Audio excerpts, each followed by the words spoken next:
Okay. Oh, this is definitely on. Thanks for having me. Good morning, everyone. So I have been a conservative in higher ed since grad school, and just been in spaces where that's very uncommon, to put it mildly. And I think, for me, it was always about kind of towing that line between being true to yourself and also operating in a space of hostility and alienation. And I think just when you're forged in that crucible for years, you just kind of learn different ways of navigating it. And, there wasn't like one way that I did that. Things changed over the years. But for me, things were more or less fine. And I was able to get a job as an ethicist, despite the fact that my views were all wrong.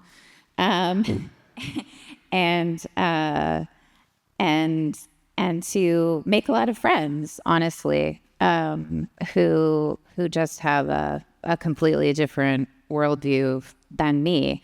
And something that I'm a philosopher, and so my discipline and my habits of mind are all about making arguments and sharpening my thoughts. And so for me to be in an environment where everyone always disagreed with me I'm actually very fruitful.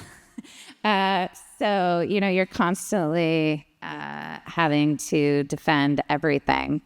And so I think for me, that was beneficial in all sorts of ways. I also think, my discipline is a little bit different. Like, I'm an analytic philosopher, and analytic philosophy is a space where, everyone is... everyone votes the same way that they do in other departments, but there is not the same kind of ideological stranglehold on the discipline that maybe there are in other humanities disciplines. In philosophy, truth is still a concept that is very important to us. And you don't have to apologize for thinking about it or caring about it. And something that happened to me like very early on as an undergrad, I thought that I wanted to study English and I thought that I wanted to be a writer.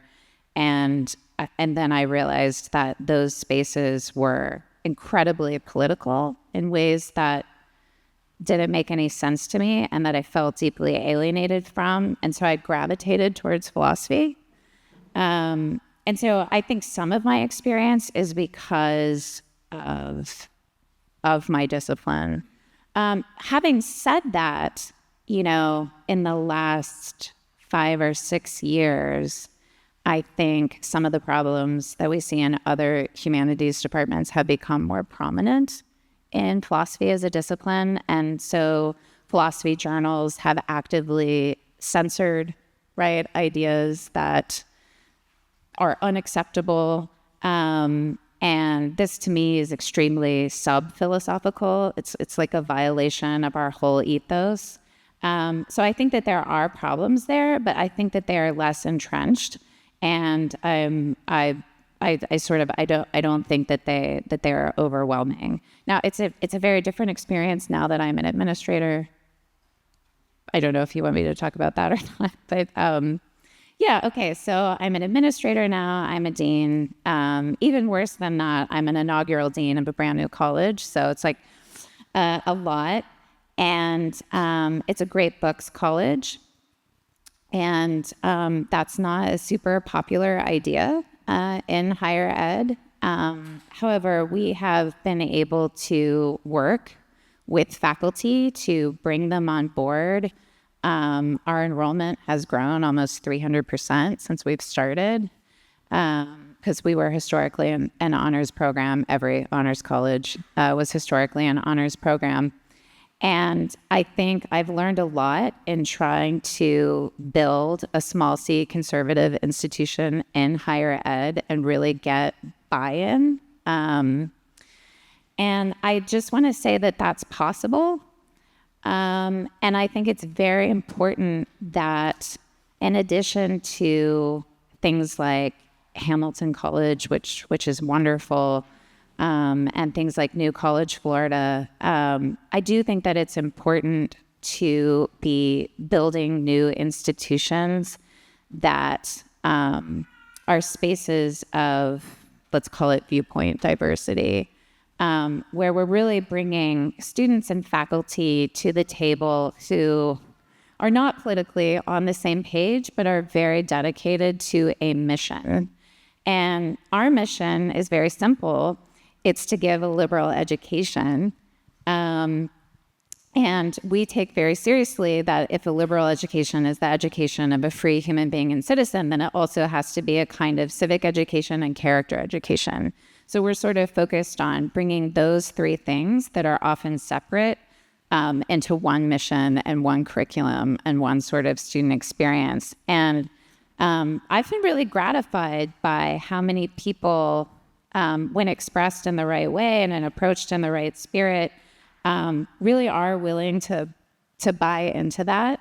And that includes a really diverse array of students, but also faculty and other deans. So from my perspective, I have always been reforming from within, and I don't think we should give up on that. And when you say 300% increase, how many students are we talking? So the University of Tulsa is an interesting institution. It's the smallest Division I sports university. We only have 4,000 undergrads. Our incoming class was 750 this year, and 197 of them were honors college students. Wow, that's great. So, Mark, moving over to you, I'm wondering if you could talk about your experience at Emory University and whether what you've learned there, how are you thinking about that, and perhaps your more sort of muscular approach in terms of what is going on at New College in Florida. Well, I think that I would begin in the general survey of higher education by saying that there is probably no more signal illustration of the utter failure, the incompetence, the dithering ineffectiveness of the Republican establishment for the last 50 years than higher education. Why is it that in solid red states, entirely safe, conservative governors, that you've got these flagship enclaves that aren't just liberal, they're hard left places? Why are these places tolerated? Why is it that if you go into the School of Education in the state of Georgia, you find huge presentations of white privilege, white fragility? Why is it that we have DEI, hardcore DEI stuff taking place in South Carolina, in the South Carolina public universities? It is because, well, there's a longer story here about the Republican Party for so long pulling away from culture and education and being intimidated by identity politics. Politicians worried about what the New York Times is going to say about them. We would hope that what's happened this week and in recent years, that a lot of the Republican governors would have learned that this is a political winner for us, that the DeSantis model shows that one can enact serious reforms and succeed. Before our first board meeting at New College, before facing the 500 protesters with megaphones and go home fascists and everything else that I enjoyed. But we met with DeSantis, Rufo and Kessler and Spalding and I, and we said to him, well, he came in, he's not a politician, he's not a glad-hander of that kind, but he said, just go do it. And I said, do you ever worry about the Biden administration getting the Office of Civil Rights to come after you for some reason? He says, every time the Biden administration attacks me, my numbers go up. All right, that is what one has to think if you're going to be that governor. The governor is a key figure in the public university changes. We take the low-hanging fruit first. And so all you do is, the new college model, get 5 trustees, and they have the power. They have the authority for why is it, the ACTA has been complaining about this for a long time. Why have trustees or regents just abdicated their authority? Why have the faculty been taken as the default 100% control of curriculum and hiring? At New College, we had 5 people come up for early tenure a year ago. Early tenure is a rare condition. You give early tenure to someone who has a book out, a good scholarly record, and an offer from an equal or superior institution. Well, these were weak cases for tenure, but they had 100% faculty support, which means the faculty was not operating as peer reviewers. They were operating as a club, right? And they were trying to get these people through before we really settled in. So the 5 came up for tenure. No. Okay, you're gone. So, and that was simply us expressing our responsibility as trustees. We have the power. So I've been working, a lot, meeting with people to try to develop. I spoke about this at Pepperdine last week with Pete and others, but we need to present governors. Here are the reforms that need to be made at this institution. We go in, we review the institution, we look at the practices. No more diversity statements. Trustees could eliminate that in one day. They could be gone, these political litmus tests.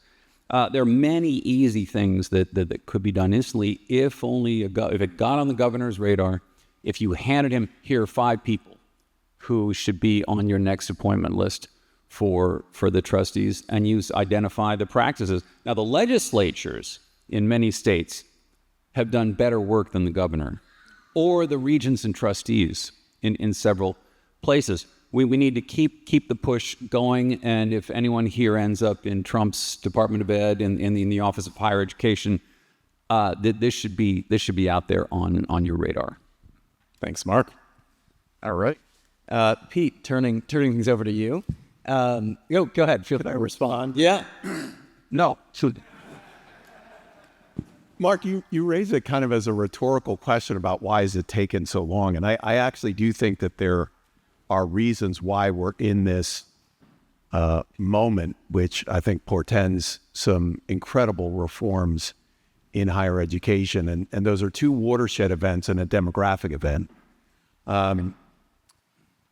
The book Passing on the Right by Josh Dunn and John Shields is an important book, I think, to understand the plight of conservative academics in American academia. And one of the important charts in that book comes out of the UCLA's HERI, Higher Education Research Institute. And it's the annual question that they ask of scholars from across the country about their political leanings. And in the chart that is in the book, it begins actually in 1989. And it's essentially the 3 categories are liberal, moderate, conservative. And starting in 1989, you actually do see moderate and liberals right around 40% each. They're very closely tied. And then the balanced 20% are the conservatives, and they're probably all in the economics department or working at Pepperdine. But what you see over the course of 30 years is not so much a change in the conservative line. That actually does stick around 15 to 20% over the course of 30 years. But what you see is a significant differentiation happening in those top 2 lines between liberals and moderates. And the line, essentially, they come apart like this. And obviously what's happening there is that self-described moderate faculty are being replaced by self-described liberal or progressive faculty.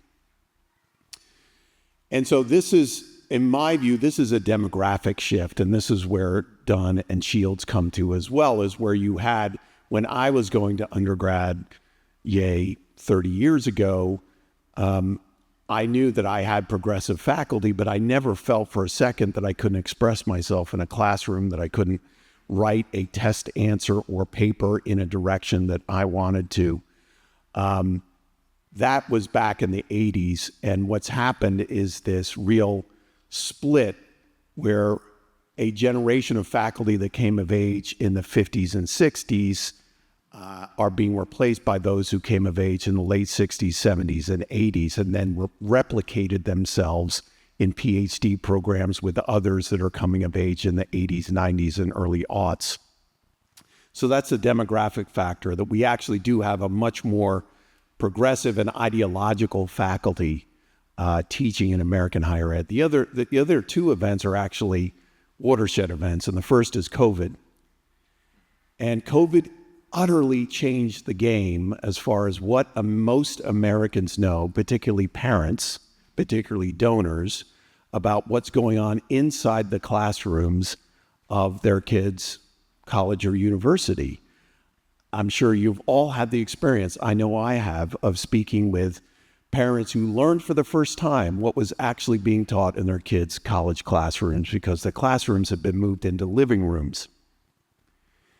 And that awareness began to trigger this understanding that something is different, like this kind of way that we always played this off by saying, oh yeah, I know colleges are on the left, but it was on the left when I went to school back in the 80s, and I turned out fine. If you have not, and obviously I'm not speaking to the right audience here, but if you have not been in a college classroom in the last 10 years, you have no idea how far left it's gone, right? So that was one.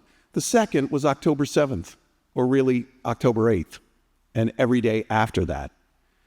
And that obviously has been a significant change in the donor community, and what started with awareness on the part of conservative parents has now spread to an awareness of how ideological things have gotten on the part of those on the left, the donor community, the Ivy League, so-called elite institutions. And I don't think there's any, it should be a surprise that public awareness is now leading to political and policy action. And so where you see very smart people like a Governor DeSantis or Governor Bill Lee, or what's happening in North Carolina or Texas, some of it's frankly being driven by major in-state alumni associations that are calling up their friends in the governor's mansion and legislature and said, I had no idea how bad it was, because I always showed up to the University of Texas football games, and every person every student I see just looks like they're bright, shiny, happy people.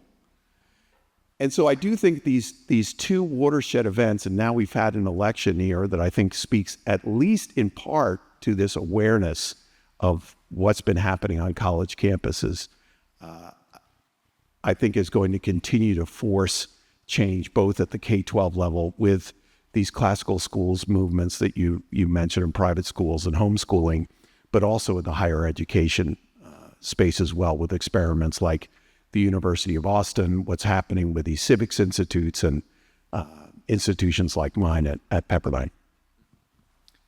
Thanks so much, Pete, for that commentary. I will also say I was with Victor Davis Hanson and Steve Hayward last weekend, and they were talking about their experience teaching at Pepperdine, and they're blown away with the quality of students that you have. And they say even compared to a decade ago, they're just amazed at the standards that you have there. So really encouraging everything you're doing. I'm curious, you probably all have seen, and it's been on Twitter and everything, that the piece in The Atlantic a month ago about sort of elite college students who can't read, right? And the various reasons that went into that. And Mark, interestingly, had a book, The Dumbest Generation, which is about my generation. This was back in 2008.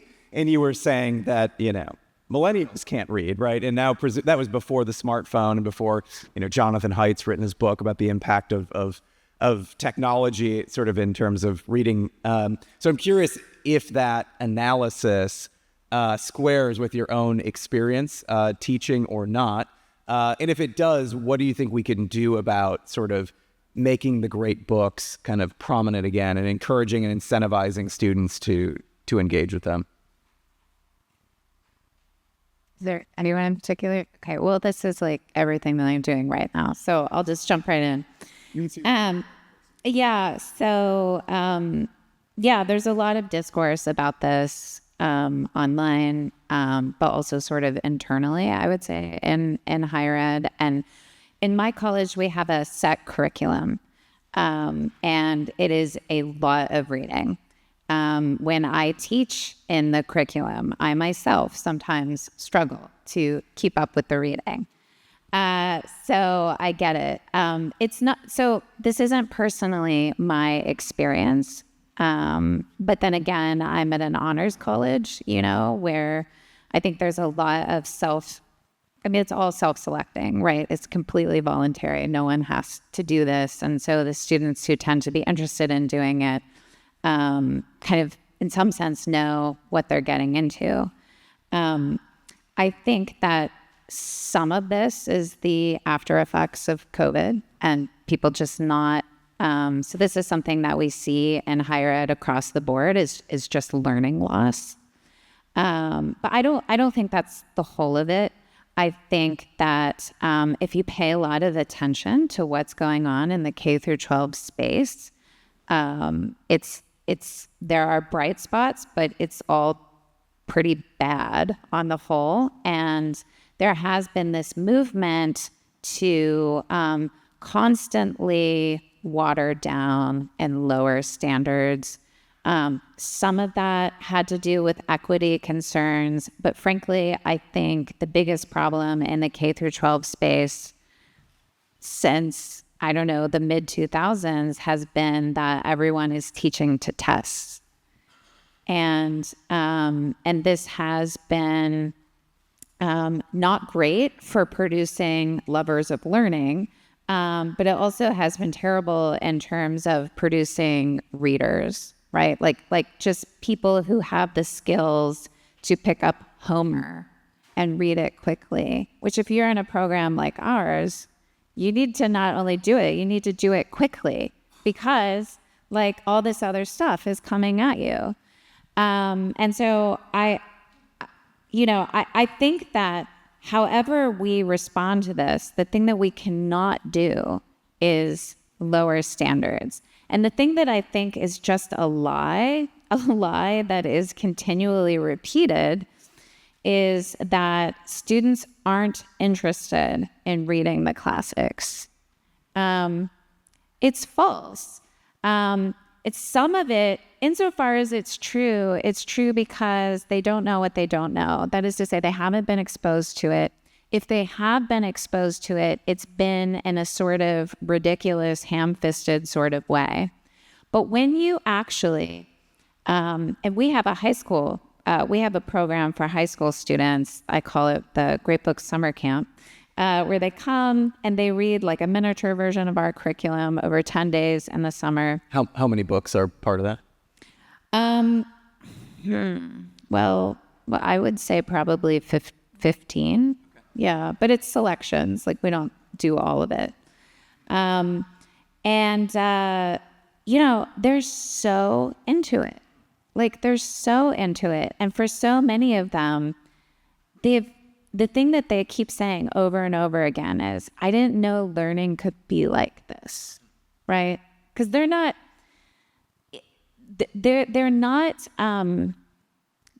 being treated in the right way in the classroom. That is to say, they're not understanding how any of this is actually meaningful to them. But if you actually sit them around a seminar table, with like Plato's Apology or the Gorgias or something like this, and you just start asking them the questions, they will take over that seminar space very quickly. And the enthusiasm is it's there. It's not manufactured. And so I think a lot of the problems in higher ed, and I've been saying this for a long time, are just problems in the K through 12 space that we inherit. And we have to fix K through 12. But I also think there is this sort of tyranny of low expectations. And every time there's a problem oh, hey, nobody can read, the response is to keep lowering those expectations. And so now it's oh, well, we'll only have them read 10 pages. That is a joke. It's actually a crime given what you're charging for tuition. And it's a dereliction of duty. And so I think we need to respond by not only maintaining, or I would say raising the expectations, but we need to look at how we're engaging students, right? And this is where, self-censorship and students feeling like so worried that they're going to engage in wrongthink. Like, this is the death of liberal learning. This is the death of the seminar. And this is why, very common sense policies like institutional neutrality are extremely important. And they are related to the thriving of the liberal arts and the humanities and higher ed. There are many reasons for the illiteracy of the college students. I mean, the obvious thing is the screen, which the designers in Silicon Valley approached as a tool for addiction. They hired psychologists who were experts in attention and addiction to help them design the tools. And they don't let their own kids get on these devices, but it's just a general pull of reading with the overstimulation and the acceleration and the peer-to-peer contact that pulls them away from the book. But I'll also blame the curriculum and the educators as well, because there's been a turn away from the book for many decades. Now it parallels the turn away from Western civilization, from many big pictures in the curriculum. We're reading long books, knowing a tradition that breaks down. They don't talk about books, they talk about text, right? It's text. And what's a text? Anything's a text. The Madonna video in the 80s, that was a text. We can make our at Virginia, I was working with Virginia on standards. They kept this category, multimodal literacies, multimodal media literacies. No, drop all this garbage. But the turn to text also focused upon the practice of close reading. You saw this in Common Core as well.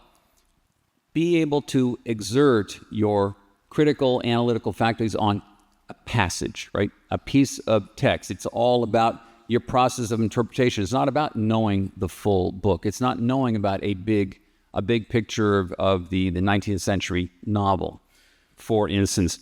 And what we see again is the reading scores, which have been going down for many years now. The writing scores, the SAT added a writing essay in 2006. Scores went down every year except 2 years when they were flat.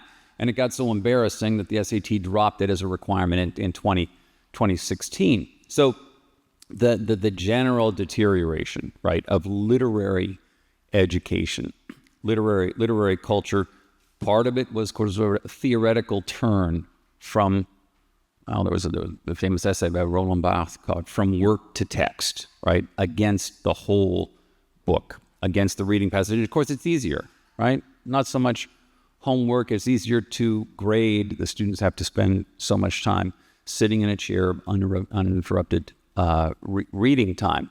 But the classical education programs like Jennifer's at Tulsa, yeah, the kids want it. Okay, the hunger is there. We see this in the waiting lists for the classical schools where they read whole books. They're low-tech, generally low-tech places as well. And I mentioned, if you go into the Department of Higher Ed or the NEH or the NEA, they have arts education programs. In the government, you should set up a new funding category for classical ed and K-12 traditionalist education for programs like Tulsa's. We got to start funneling government money. Remember, women's studies departments started in the 1970s. It was not grassroots. It was the Ford Foundation. $35 million they poured into, it was top down, to create women's studies, which gender studies, sexuality studies as well. We need to start, we've got the parent demand there. We have enrollments going up at places like Tulsa and Pepperdine. Go with it. Go with the winners, funders, donors, and government programs. Let's back these places and let's boast and brag, and let's show them we're doing so much better than you have done. You've been in control for 40 or 50 years. Let's rate your performance, you guys.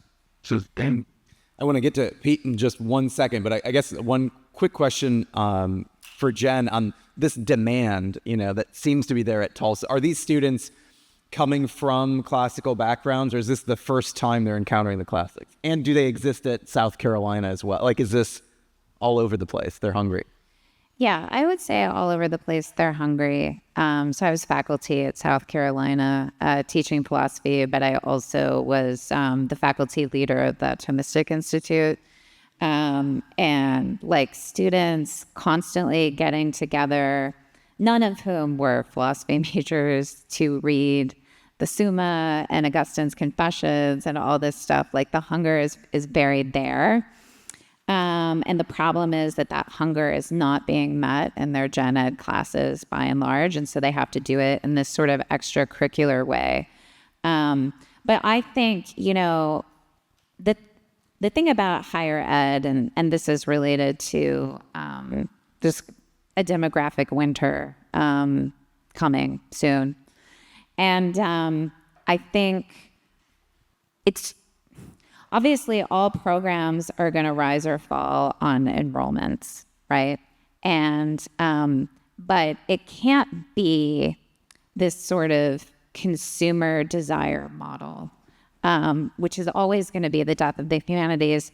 And the reason for that is that students don't know what they don't know, right? I mean, I'm a professional philosopher. I didn't know what philosophy was in high school, right? I had no idea that was a thing that anyone still did.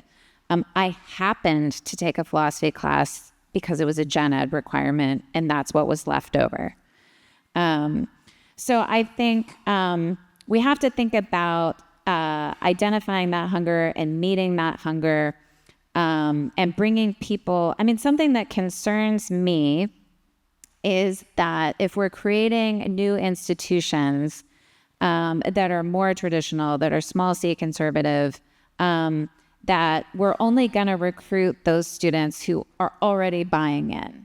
One, that's always going to be a smaller number of students and parents.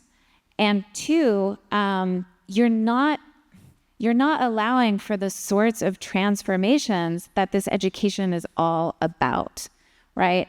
And so for us, we do recruit heavily in the classical space, but we're brand new. Like nobody knows who we are. So we don't have that many students from classical schools. I would say maybe it's like 3% of our students.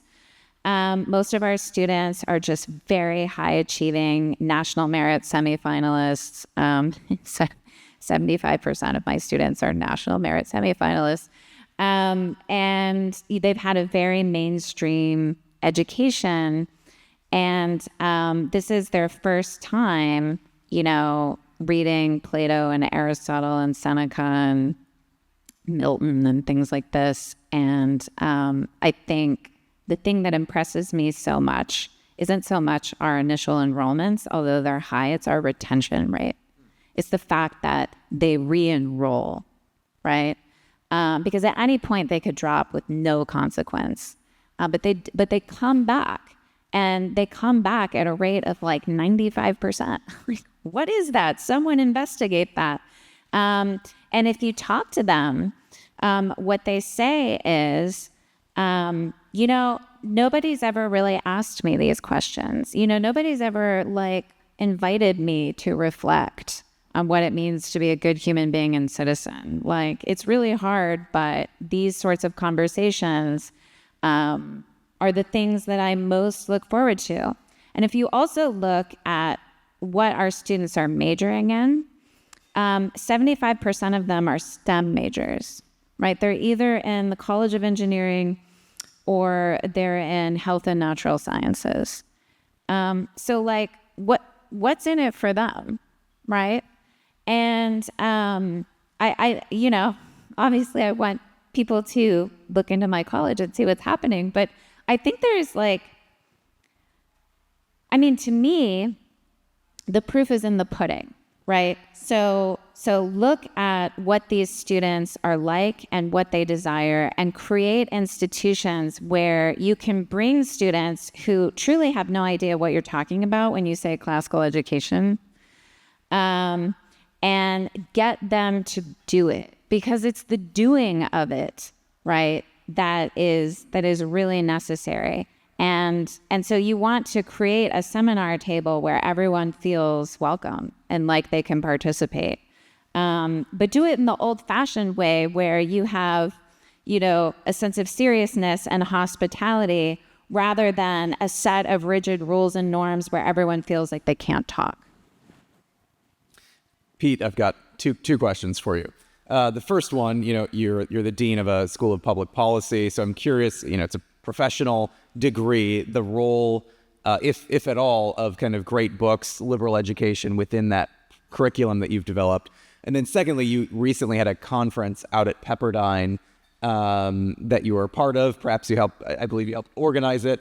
And it was sort of the mix of people kind of reforming the higher education space, but also some of the donors were there talking about their investments. So I'm curious of the various strategies, whether it's kind of working from within the institutions, starting new centers, pursuing kind of public funding for reordering higher education. What are you seeing that you think works? Is it all of the above approach? Are there things that work better than others? And sort of where are the donors kind of leaning on that? So I'll answer your first question first. So the policy school is pretty unique in that we're in the discipline, and there are about 240 graduate policy schools or programs ranked by U.S. News. I would wager to say we're one of maybe 2 or 3 that are grounded in a Great Books curriculum, right? So students will be taking Great Books as part of their master's in public policy. There's a Roots of American Order class, which is also part of the core. And then as you get out into the elective classes, there are courses in political economy and political philosophy and history. And the reason why I think maybe differently than what's been said about the importance of the Great Books and its attraction to undergrads, what I've seen in teaching the Great Books at the graduate level in a policy school is we're tying texts directly to public policy decisions and kind of foundational philosophies undergirding policy decisions. And it's often the case where our students who may not have read Machiavelli or Marx or Adam Smith or, we can, throughout the Great Books, is that they say to themselves, now I understand why somebody said that. Now I understand why I had an argument with my progressive friend and they were making this point about public policy and why this particular policy was important to them. Now, it's not a great book, but if you haven't read Paulo Freire's Pedagogy of the Oppressed, you have no idea what's going on in education right now. You have no idea what's going on in education policy and what's being taught in schools of education. And that's, to me, just a little example of when people wrestle with these texts. And I mean, again, we are teaching these not so much to understand the great books, but to tie these to why do people think the way they do when it comes to public policy and politics. So it's mostly the aha moments that I think for our students when they understand that even though we're having a debate around income tax levels, there are actually some deeper principles at stake. When we're having a debate around America's role in the world, there are actually some deeper principles at stake. And so that's, some may know that James Q. Wilson was very involved in the founding of the policy school, and he had come out from Harvard and his experience over many decades at Harvard Kennedy. And it was his belief that these policy schools had become far too technocratic and too quantitatively focused. And you're going to have to take stats and econometrics and microeconomics at the policy school, but he believed, and so many of our founding faculty believed, that you really needed to balance the quantitative with the great books and more of a liberal arts approach. So there's that. The conference that we co-hosted with the Center for Civil Society and American Philanthropic recently on campus really did look at this all hands on deck approach.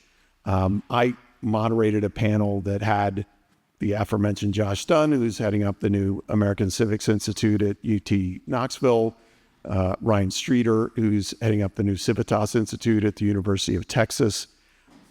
We had Jenna Robinson, who's been very involved in the new institute at the UNC Chapel Hill, and actually we had the president of Pepperdine, Jim Gash, was there as well. And so most of those are obviously public institutions, and so many of the points that Mark was making about this awakening to the awokening on the part of governors and red state legislatures is definitely part of it. When it comes to private institutions like Pepperdine and others, it is, again, I think, an awakening to the awakening when it has come to donors and parents.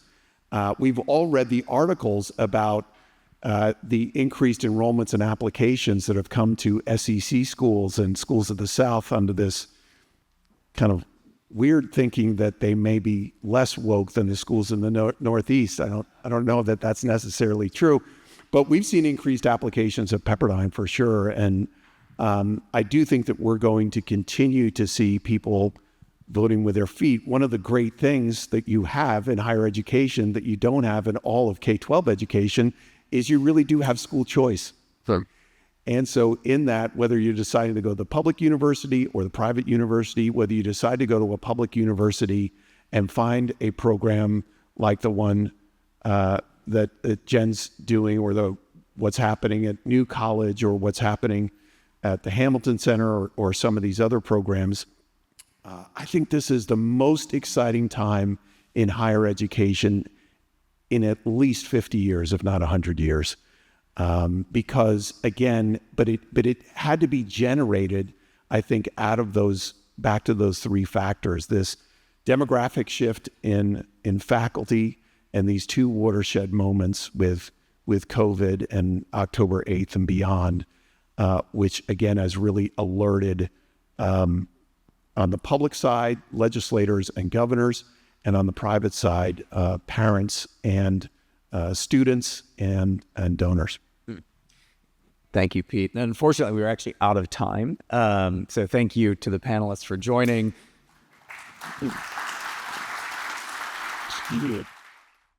Thanks for watching this video. I hope you enjoyed it. Please remember to like, subscribe, and share, and feel free to check out one of the recommended videos.